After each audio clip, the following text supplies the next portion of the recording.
Terowongan Casablanca yang terletak di bawah Jalan Kuningan, Jakarta Selatan, yakni di jalur Jatinegara menuju Sudirman, ataupun sebaliknya.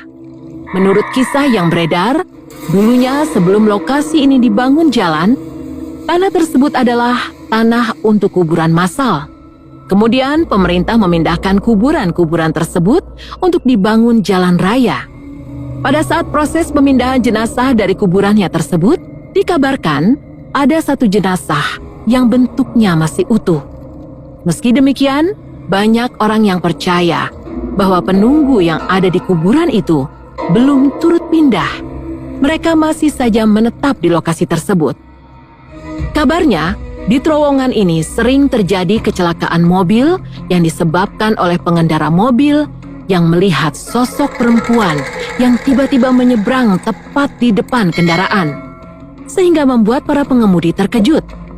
Hingga sontak pengemudi tersebut mendadak banting setir, mengakibatkan kendaraannya menabrak pembatas jalan. Tidak jarang warga yang membagikan cerita pribadinya di berbagai forum dan lini massa saat mengalami kejadian-kejadian aneh setelah melintasi terowongan tersebut.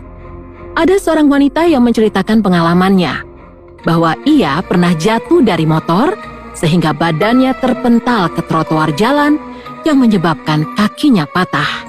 Usut punya usut, hal itu disebabkan karena setelah 5 meter memasuki terowongan Casablanca, ia merasa ada yang menutupi pandangannya.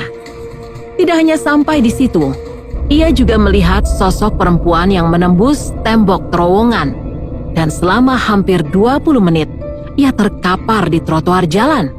Tidak ada satupun orang yang berhenti untuk menolongnya. Seakan tidak ada yang bisa melihat dirinya di trotoar itu. Kisah lainnya yang terkenal dari terowongan ini adalah tentang gadis cantik yang menjadi korban pemerkosaan. Gadis ini dilecehkan secara seksual oleh sekelompok pemuda.